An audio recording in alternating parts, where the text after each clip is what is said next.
We don't have time. Caleb, another dud of a game, ended up limping off the field. Chicago now squarely at 500. Posts back-to-back games without a touchdown. Here he is post-game.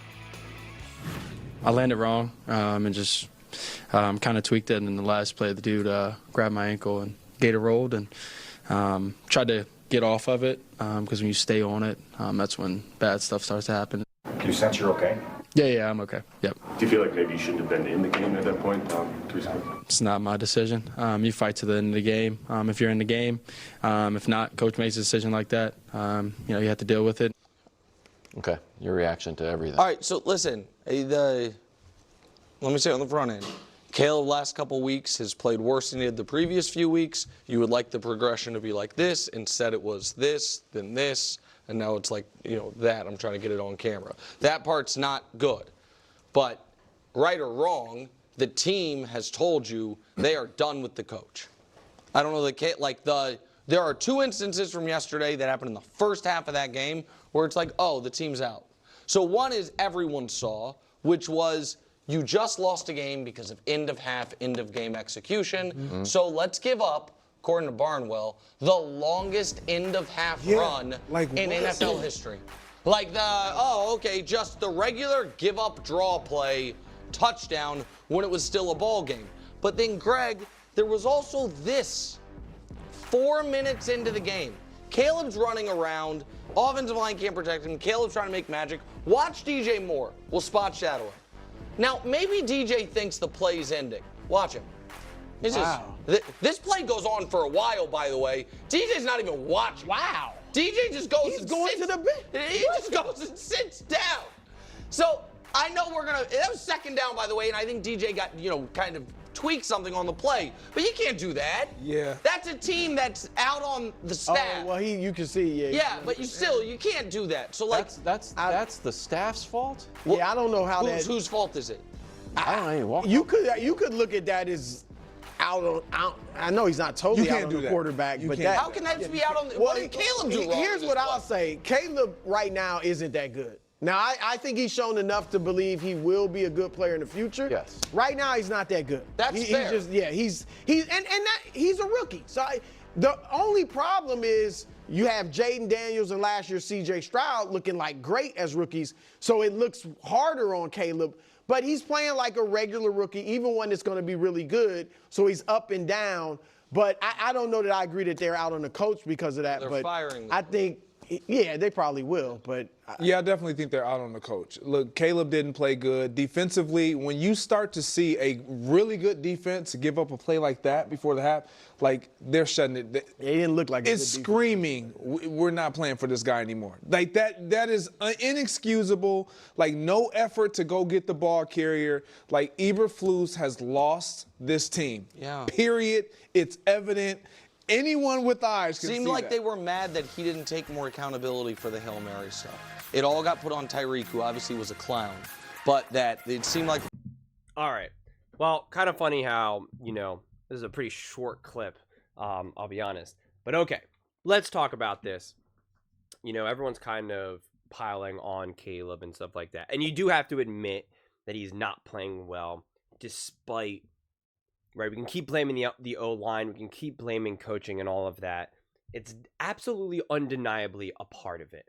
But this is what I wrote in my notes, right? I said, truth is, everyone failed everyone, right? Because there was times that Caleb is just having bad throws. Even with a clean pocket, all of that, he's just making bad throws. And then there's another play, another drive where Caleb throws a great ball, and then it just gets dropped, right? And then there's sometimes that Shane Waldron is able to set Caleb up for some nice, easy throws, right? And then there's other times when it's just like, hey, try your best out there, bud. Call a hike and just run around in circles and see what you got. And we saw that. I forget when exactly it was in the game. Unfortunately, I didn't write it down. But there was just these multiple corner end zone shots. And it just, the success rate for that, for any quarterback, let alone a rookie quarterback, is so low, right? That's your best shot. And I compared it to just Madden, where you're just I really want a touchdown, so I'm just going to call a hike. I'm just going to pull the joystick back, and I'm just going to go real far back, and I'm just going to dance around and throw the ball in the end zone. It's just what approach is that? What really is it? That's the best you could come up with. It just doesn't make sense. But the thing that really stands out to me is how we know Caleb is struggling despite the coordinator, despite the offensive line, his accuracy. So his percentage of throws on target are 57.8. Anthony Richardson is 55.6. Right? CJ Stroud, who we know has no O-line. His O-line's getting decimated and has no weapons, especially not as good as the weapons as the Chicago Bears have. His accuracy is still 79, still 75.8. Right? So that matters, because there was a lot of Bears fans that were calling out CJ Stroud and saying, "Oh, see how hard it is to look good when you have no O-line and whatnot." And it's like, well, he's also missing his wide receiver 1 and 2 and no O-line, and yet, yeah, his numbers aren't amazing, although they were pretty good up until his last game. He's still accurately delivering the ball to the best of his abilities. Right now, that's not what's happening for Caleb. But again, he deserves grace because he is a rookie, right? And I even wrote, Caleb continues to be unsupported, but then struggles to help himself. That's, to me, where it kind of is becoming kind of problematic. It's just 22 for 41, 217 yards, 5.3 yards per attempt, 0 touchdowns, 68.9 rating, right? 6 sacks. He was pressured 20 times. And that actually was a positive because he had no turnovers with 20 pressures and 5 throwaways, which I thought was really, really, really smart, right? To me, that was like, okay, that is maturity, that is growth. Because when you have a lot of quarterbacks like Anthony Richardson, for that matter, panic, throw the ball, get intercepted, fumble, they try to do too much. And so you're not really seeing that panic. So that's what I like about Caleb. With Caleb, he clearly is uncomfortable right now, right? Both just because, as well as just because he's not being supported. But he's not panicked. That's the difference. To me, that is what's really positive. That will be the biggest takeaway from this season, probably for Caleb more than anything, is him learning and continuing to face adversity and not be panicked. He's uncomfortable, not panicked. And again, that really matters to me. But, they gave up 70 yards in 22 seconds at half to go up 21-9. It's just, you're just not going to win games like that, right? Kyler Murray was comfortable the entire time. The defense could never make him uncomfortable. He was pressured 5 times, and they did get 3 sacks, but like it almost felt like it didn't affect the game at all, right? I mean, it really, really didn't. They couldn't stop the run, right? I mean, Connor was just doing whatever he wanted. The team feels disconnected. The team as a whole, right? I mean, it's just 3 for 14 on third down. You're just never going to win games like that. It's just going to be impossible.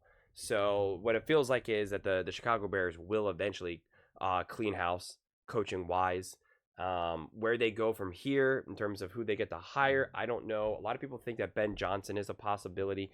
I don't know if I'm seeing that. Ben Johnson seems super old school. Seems like he's going to want to be loyal to Detroit Lions, and it seems like him going to Chicago would legitimately make him uncomfortable, right? I'm just not seeing it. Maybe if he helps deliver a Super Bowl, maybe, but I just can't see Ben Johnson being the coach for the Chicago Bears. And so then it's like, okay, so then where do they go to next, right? It's like, who else would be able to right this ship? I'm not going to pretend like I have all the answers in terms of what coaches are available and what coaches will help them. But, I just think their best bet would have been to go after Harbaugh, but they obviously didn't. They should have went after Ben Johnson, and they probably would have maybe had a better chance of getting him without another extra year for him to be deep into that Detroit Lions family. And he just feels too old school, too connected, where he's now just going to go to a massive rival and now have to try his best to own the Lions for the next 5+, however long he coaches. I just don't see it. I really, really don't. So then it's just like, where do the Bears go from here? And then do they get another defensive head coach, right? Mike Vrabel? Like, it's just, they're in a bad situation right now. There's no slicing it. But I do want to emphasize that it's easy to like bash on Caleb and be like, ha ha ha ha, you know, he's in trouble, he's not that good.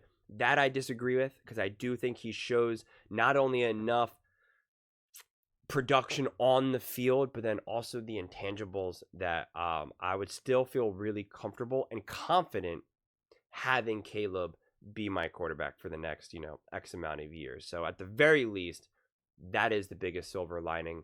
I do believe that the Chicago Bears do have their quarterback of the future. I do think that they have a quarterback that will be special and will win them some seriously big games. They have to figure out the coaching staff, and they got to do it now. But those are just my thoughts. I'd absolutely love to hear yours. What do you guys all think about the Chicago Bears, Caleb Williams? Let me know in the comments below. I read every single comment, so whether you agree with me or disagree with me, either way, let's get in some discussions. Let's get in some fights, but ultimately, let's just have some fun. And please do consider subscribing. We are building an amazing community here, and I'd absolutely love to see you part of it.